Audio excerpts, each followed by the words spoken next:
ஓம் கணேசாய நமக. பணிவளர்ந்த வணக்கத்துடன் உங்கள் யோகா விஜய்.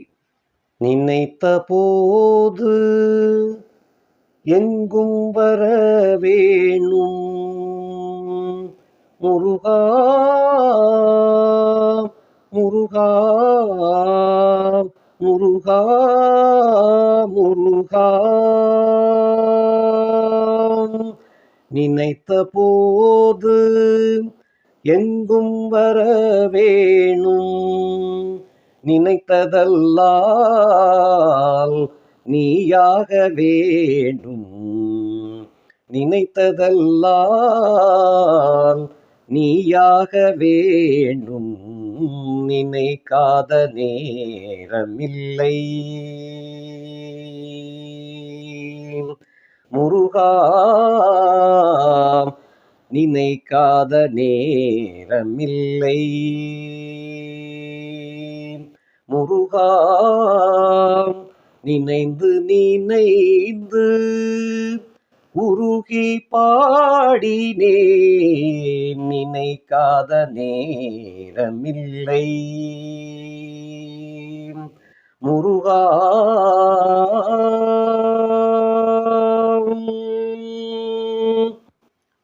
அணைத்து கொண்டு ஆடிமயிலில்,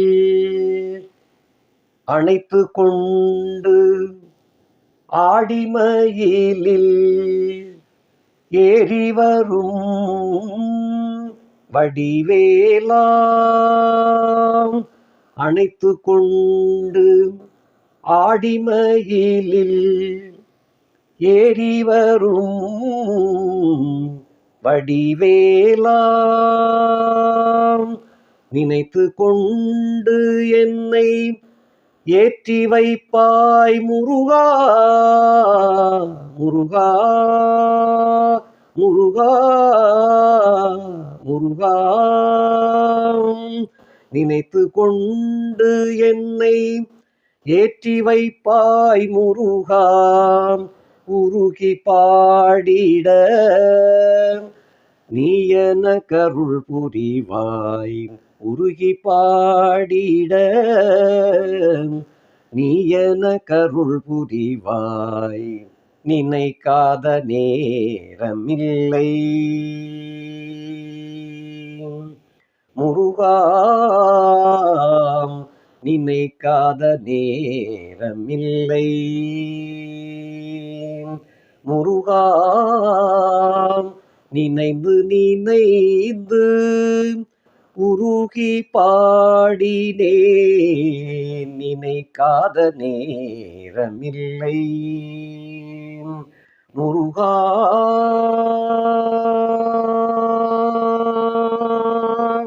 தன்னந்தனியே தனிமையில் நின்று, அதாவது ஒரு மனுஷன் நிலையாக இருக்கிறது வேற, ஏதாவது ஒரு பதட்டத்துல இருக்கிறது வேற. இந்த பதட்டத்துல இருக்கும் பொழுது, அதுவும் தனிமையில் இருக்கும் பொழுது நிலை குலைய செய்துவிடும். மனசு ரொம்ப போராடும். அந்த மாதிரி போராட்டத்துல ஸ்டெடி இருக்காது. அப்படி இருந்து கொண்டு ஒரு திட்டத்தை தீட்டினால் அது சரியாக வெற்றி பெறாது. ஒரு நிலைக்கு வர வேண்டும், ஸ்டெடியாக இருக்கணும். அப்படி குரு பகவான் வக்ரகதியில இருந்ததனால ஒரு தடுமாற்றத்தோட இருந்து வந்தார். அந்த தடுமாற்றமானது எப்பயுமே சரி இருக்காதுன்னு அர்த்தம். அந்த தடுமாற்றத்தோடு தனிமையில தான் அவர் இருந்தார். பொதுவாகவே அந்தணன் தனித்து நின்றால் அவதிகள் மெத்த உண்டாம் அப்படின்னு ஒரு ஜோதிட பழமொழி உண்டு. அதற்கு ஏற்றவாறு இந்த குரு பகவானானவர் மிதுன ராசியில பகை பெற்று வக்ரம் பெற்று இருந்தார். அந்த வக்கரத்தை தான் நான் தடுமாறிய நிலை அப்படின்னு சொன்னேன். தன்னந்தனி, அதுவும் தனிமையில இருந்து தடுமாறி வந்த குரு பகவான் இப்பொழுது ஒரு ஸ்டெடிக்கு வருகிறார். அந்த ஸ்டெடிக்கு வரக்கூடிய நாள் எப்பொழுது அப்படின்னு சொன்னால், விஸ்வாவசு வருஷம் பங்குனி மாதம் 3ஆம் தேதி, ஆங்கிலத்துக்கு 17/3/2026 செவ்வாய்க்கிழமை பகல் 10 மணி அளவில் புனர்பூசம் நட்சத்திரம் 1ஆம் பாதத்துல வியாழன் என்ற சொல்லக்கூடிய அந்த குரு பகவான் வக்கர நிவர்த்தி அடைந்து ஸ்டெடியாக நிற்கிறார். அப்ப ஸ்டெடியானதுக்கு அப்புறம் என்னென்ன செய்வார், மீன ராசிக்கு என்ன செய்வார்? இப்ப முதல் ராசியாக நம்ம பார்க்கிறது மீன ராசியில பிறந்தவங்களுக்கு உங்களுடைய நாயகன் தான் இவர். உங்கள் நாயகன் வீடு 4ஆம் வீடு. அந்த 4ஆம் இடம் என்பதுவே அவருக்கு சரியில்லாத வீடு. அவர் இருக்கக்கூடிய இடம் தனிச்சு நின்றாலும் 2, 5, 7, 9, 11 இந்த வீடுகள்ல இருந்தால் நன்மையை செய்வார். நன்மையை, அதாவது நமக்கு சந்தோஷமான காரியங்களை அவர் செய்து கொடுப்பார். மற்ற இடங்கள் அவருக்கு சிலாக்கியமான இடம் அல்ல. அப்படி இருக்கும் பொழுது மற்ற இடங்கள்ல சில இடங்கள்ல கெடுதலையும் செய்யக்கூடிய கட்டம் அவருக்கு உண்டு. இது உங்களுடைய ராசி நாயகன். உங்கள் ராசி நாயகன் உங்கள் வீட்டிற்கு 4ஆம் இடத்துல இருக்கின்றார். அதுவும் பகை பெற்று, அதாவது பலவீனமாக. அந்த பலவீனம் மேலும் பலவீனம் அடைந்து வக்ரம் என்ற நிலையில இருந்ததனால பலருடைய வாழ்க்கையில மனச்சோதனையும் உடல் சோதனையும் கடுமையாகவே இருந்து தாக்கியது. இது நாம நினைச்சுக்கிட்டு இருப்போம் 12ஆம் இடத்துல சனி வந்ததனாலதான் விரையச்சனி வந்ததுல இருந்து படாத பாடு படுத்தி இருக்கு அப்படின்னு நினைச்சுக்கிட்டு. ஏற்கனவே மீனராசிக்காரங்களுக்கு பொதுவாகவே நான் சொல்லியிருக்கேன், ராகு எப்ப சேர்ந்தாரோ உங்க ராசியில அதுல இருந்தே நீங்க வீக் ஆயிட்டீங்க. கேந்திராதிபத்திய தோஷம் பெற்ற வீடு என்றாலும் கூட ராகு சில சமயங்கள் அந்த கேந்திராதிபத்திய தோஷம் விலகும் பொழுது ராகு அவரும் ஆங்காரம் ஓங்காரமாக அடிச்சு துவைச்சு எடுத்திருப்பார். அங்க துவைச்சு எடுத்தது அங்கிருந்து அப்படியே 12ஆம் இடத்துக்கு நகண்டு வந்தார். இங்கேயும் உங்களை விட்டபாடாக இல்லை, பலவாறாக பிழிஞ்சு எடுத்துக்கிட்டு இருக்கிறார். 10ஆம் குறைக்கு சனியும் சேர்ந்துக்கிட்டார். இந்த மாதிரி 2 கற்பர்கள் ஒன்று கூடி படாத பாடு படுத்தி உண்டு வாராங்க. இதுக்கிடையில உங்க ராசி நாயகன் என்ன செய்வார்? 2 முரடர்கள். அந்த முரடர்கள்ட்ட மாட்டிக்கிட்டு நீங்க தவிக்கிறீங்க. உங்களுடைய ராசி நாயகனானவர் 2ஆம் இடத்துல இருந்து 3ஆம் இடத்துக்கு போனாரு. 3ஆம் இடத்துலயே சர்க்கல் ஏற்பட்டுச்சு. அடுத்து 4ஆம் இடத்துக்கு போன உடனே இன்னும் சர்க்கல். அதாவது தேய்மான் ஆகி ஆகி கடைசியில ஓடினாள் ஓடினாள் வாழ்க்கையின் ஓரத்திற்கே ஓடினாள் என்பது அது வசனம் பராசக்தியில வரும் இல்லையா? அது போல வாழ்க்கையை தேடி ஓடிக்கொண்டு இருக்கின்றீர்கள். வாழ்க்கை எங்க தொலைச்சிட்டோம் அப்படின்னு தேடிக்கொண்டு வருகிறீர்கள். அந்த அளவிற்கு கடுமையான சோதனைகளுக்கு உட்பட்டு இருக்கின்றீர்கள். இதுக்கு இடையில உங்களுடைய ராசி நாயகனும் பலவீனப்பட்டதனால பயங்கரமான சூழ்நிலைகள்ல இப்ப இருந்துகிட்டு வாரீங்க. உங்களுக்கு சற்று ஆறுதல் கிடைக்கக்கூடிய வகையிலே உங்கள் ராசி நாயகன் இந்த தேதி 17/3/2026 செவ்வாய்க்கிழமை அன்று அந்த தடுமாற்றம் முடிவுக்கு வருகிறது. ஒரு நேர்கதிக்கு வருகிறீர்கள். இதுதான் முக்கியமான செய்தி. ஆக ஒரு மனுஷனுக்கு சோதனை கடுமையாக வந்தால் உயிர்வதை ஏற்படக்கூடிய அளவுக்கு போய் திரும்ப உயிர் பிழைத்தது போல மறு ஜென்மம் எடுத்தது போன்ற ஒரு கணக்குல உங்களுக்கு உங்கள் ராசி நாயகன் ஸ்டெடிக்கு வருகிறார். அடுத்த பயிற்சி சூப்பரா இருக்கும். அந்த அளவுக்கு இப்பமே உங்களுக்கு சிறிய சிறிய நல்ல சகுனங்கள் காட்சி கொடுக்கும். அந்த நல்ல சகுனங்கள் என்ன அப்படின்னு சொன்னால், இப்ப மனநிலை பாதிக்கப்பட்டவர்களுக்கு நல்ல சூழ்நிலை உருவாகும். அதற்குரிய மருந்து மாத்திரைகள், பரிகாரங்கள், குலதெய்வ வழிபாடு இவைகளின் மீது பற்று உண்டாகும், ஒரு ஆசை உண்டாகும். தெய்வத்தையே நாட முடியாத அளவிற்கு உங்களுடைய வாழ்க்கை பயணமானது வெறுத்து போய் ஓடிக்கொண்டிருக்கிறீர்கள். அந்த வெறுப்பு ஒரு எங்கேயோ ஒரு இடத்துல போய் நிக்கணும், வேற வழி இல்லை. அது சுவர் இருக்கிற இடம் வரைத்தானே போக முடியும், அதுக்கப்புறம் போக முடியாதுல்ல. எல்லை அவ்வளவுதோட முடியுது. அந்த முடிவு தான் இந்த 17/3/2026 அங்க போய் முட்டுது. அதுக்கப்புறம் வழி இல்லை. அந்த முட்டுனது அங்கே ஸ்டாப் ஆயிடுது. அதன் பின் ஒரு தைரியம் பிறக்கின்றது. இறைவன் முருகனை நாடி ஓடி உங்களுடைய வாழ்க்கை பயணத்திலே ஒரு ஒளி பிறக்கக்கூடிய அளவிற்கு சம்பவங்கள் நடக்கும்.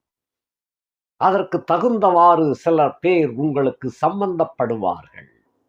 நல்ல நட்புகள் மீண்டும் இணையக்கூடிய ஒரு பாக்கியம். விடுபட்ட நல்லவர்கள் மீண்டும் ஒன்று கூடக்கூடிய ஒரு வாய்ப்பு உண்டாகின்றது. இதிலிருந்து உங்களுடைய வாழ்க்கை சீராகவும் சிறப்பாகவும் செயல்படும். அதே போல உடலால் பாதிக்கப்பட்டவர், மனதால் பாதிக்கப்பட்டாச்சுனாலே உடல்நிலை பாதிப்பு அடைஞ்சிரும்.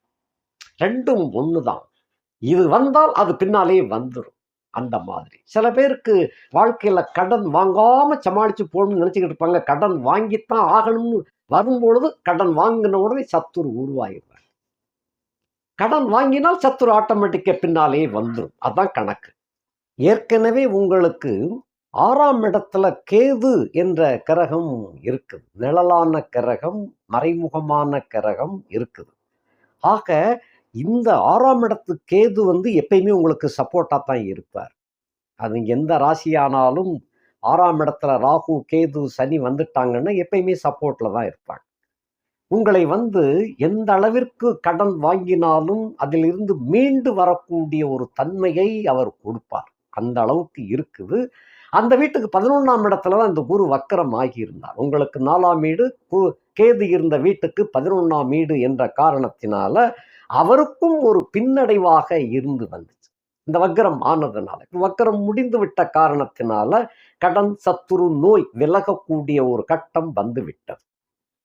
அதாவது 7.5 என்னதான் செலவினங்களை கொடுத்தாலும் அதற்கு மாற்று வழியும் கிடைக்கக்கூடிய ஒரு தன்மை இந்த குரு வக்கர நிவர்த்தி ஏற்படுகின்ற காரணத்தினால கிடைக்கும். ஆகையினால மனநிலை தெளிவடையும், உடல் நிலை தேரும், நல்லவர்கள் கூடுவார்கள், கெட்டவர்கள் விலகுவார்கள். இந்த மாதிரியான ஒரு அமைப்பு உண்டாகின்றது.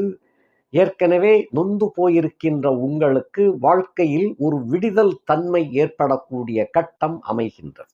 ஆக இதன் மூலமாக குழந்தைகளாக இருக்கக்கூடிய பள்ளி பருவத்தினருக்கு நல்ல பாடங்கள் படிக்கக்கூடிய ஒரு மனோநிலை உண்டாகும். சின்ன சின்ன நோய் நொடிகளெல்லாம் விலகி ஆரோக்கியம் உண்டாகும். பள்ளி கல்லூரிகளிலே படிக்கின்றவர்களுக்கு நல்ல கல்லூரி அமைப்புகள் அமையும். எதிர்பார்த்த கல்லூரிகள் கொஞ்சம் பணம் அதிகமாக கட்டினாலும் நல்ல கல்லூரி அமைப்பு உங்களுக்கு நீங்கள் கேட்டபடி கிடைக்கும். அதே போல காதல் சம்பந்தப்பட்ட தோல்வியில் ஏற்பட்டவர்கள், ஏற்கனவே தோல்வியில இருந்தாலும் கண்டினியூட்டிஸ்ல இருக்கக்கூடியவர்களுக்கு இனி அது செட் ஆகும், நல்லபடியாக ஆயிரும். பிரேக்கப் ஆனவர்களுக்கு இந்த குரு வக்கர நிவர்த்தி மூலமாக அது மீண்டும் தொடரும். அந்த மாதிரியான ஒரு அமைப்பு. ஆக மொத்தத்திலே விலகி, அதாவது முற்றுப்புள்ளியான காதல் எல்லாம் மீண்டும் புதிய காதல் வளரக்கூடிய ஒரு வாய்ப்பாக அது அமைந்துவிடும். வரன் தேடுகின்றவர்களுக்கு கொஞ்சம் தூரத்தில் வரன் அமையக்கூடிய ஒரு வாய்ப்பு. தொழில், உத்தியோகம், வியாபாரத்தின் சம்பந்தப்பட்டவர்களுக்கு கொஞ்சம் பண முதல்பை இழந்து இருப்பீங்க. அந்த இழப்பை சரிகட்டக்கூடிய வகையிலே நல்ல வாய்ப்புகள் தேடி வரும். அதன் மூலமாக இழந்துவிட்ட பண மதிப்பை மீண்டும் சரி செய்து கொள்ளக்கூடிய ஒரு வாய்ப்பு உண்டாகின்றது. ஆக இனிமேல் உங்களை பொறுத்தமட்டில் வரவுகள் சற்று கூடுதலாக அமையும். அதன் மூலமாக சின்ன சின்ன கடன்கள் தொந்தரவு கொடுத்து கொண்டு, அதாவது பெரிய கடன் கூட தொந்தரவு கொடுக்காது, சின்ன சின்ன கடன்கள் தொந்தரவு கொடுத்துக்கிட்டு இருக்கும். அந்த கடன்களை எல்லாம் நீக்கக்கூடிய அளவிற்கு வருமானம் பெருகக்கூடிய ஒரு வாய்ப்பு உண்டாகும். குடும்பத்தில் இருந்து வந்த சிக்கல்கள், சூழல்கள், அதாவது பனிப்போர் அப்படின்னு சொல்லக்கூடிய கோல்டு வார் அப்படிங்கிறது இந்த காலகட்டத்திலிருந்து அது நிவர்த்தியாகி நல்ல சந்தோஷமான ஒரு சூழல் குடும்பத்திலே உருவாகும். அதே போல திருமண தடை அப்படின்னு ஏற்கனவே சில பேருக்கு இருந்திருக்கும். கலஸ்திர தோஷம், சர்ப்ப தோஷம், செவ்வாய் தோஷம், லக்ன தோஷம், இந்த மாதிரியாக பலவித தோஷங்களால் தடைபட்டு போயிருந்தவர்களுக்கு இந்த காலகட்டத்திலே உண்மையான பரிகாரம் என்ன செய்தால் அந்த திருமணம் நடக்கும் அப்படிங்கிறதுக்கு உண்டான வாய்ப்புகள் கிடைக்கும். அதன் மூலமாக அந்த தடைகளை எல்லாம் உடைத்து மன வாழ்க்கைக்கு தயாராகக்கூடிய ஒரு வாய்ப்பை இந்த குரு பகவான் கொடுப்பார். அடுத்தபடியாக அந்த தொழில் உத்தியோகத்தில் இருந்து வந்த இடம் மாற்றம் மீண்டும் ஒரு மாற்றம் கொடுத்து நல்ல இடமாக அமையக்கூடிய ஒரு வாய்ப்பு உண்டாகும். இதன் மூலமாக ஒரு மன சந்தோஷம் கிடைக்கக்கூடிய தன்மையில இது கிடைக்கும். முருகப்பெருமானை கெட்டியாக பிடிச்சுக்காங்க. உங்கள் பகுதி எந்த ஊர்ல இருக்கிறீங்களோ அந்த ஊருக்கு அருகாமையில் கண்டிப்பாக ஒரு முக்கிய முருகன் இருப்பார். முக்கிய முருகன் கோவில் இருக்கும். அதனை கெட்டியாக கொடிமரம் உள்ள கோவிலாக இருக்கும். அது முக்கியம். அந்த கொடிமரம் இருந்தால்தான் அது ஆகம விதிகள் படி அது இருக்கும். ஆகையினாலே சக்தி அங்கு அதிகமாக இருக்கும். அப்படிப்பட்ட முருகனை சரணடையுங்கள்.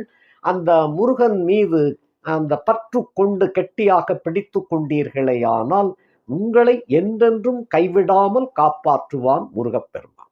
ஆகையினால முருகனை என்றும் நினையுங்கள், எப்போதும் நினையுங்கள், அவர் கைவிட மாட்டார். இந்த பிரபஞ்சம் என்பதுவே ஒரு முருகன் தான். முருகன் இப்ப எல்லா மதத்துக்காரங்களும் இந்த வீடியோ பார்த்துக்கிட்டு இருப்பீங்க. முருகு என்றால் அழகு என்று பொருள்.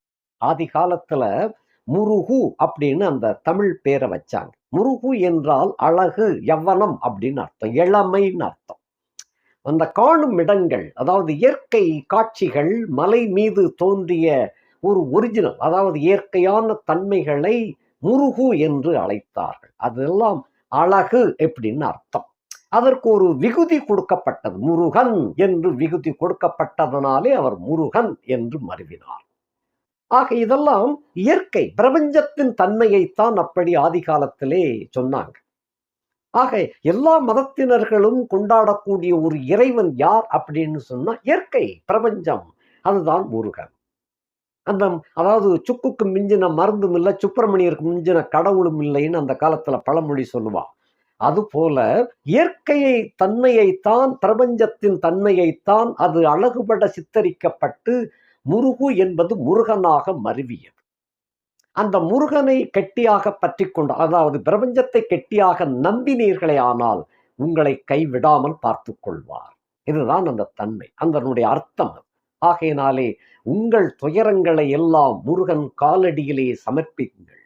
அவர் உங்களுக்கு வேண்டிய நல்ல வரத்தை கொடுப்பார், என்றென்றும் கைவிடாமல் காப்பாற்றுவார். ஆகையினாலே எந்த சனி வந்தால், அட்டமச்சனியே வந்தாலும் கவலை இல்லை, எனக்கு முருகன் இருக்கிறார் அப்படின்னு நம்பினால் எப்பயுமே கெட்டு போக மாட்டீர்கள்.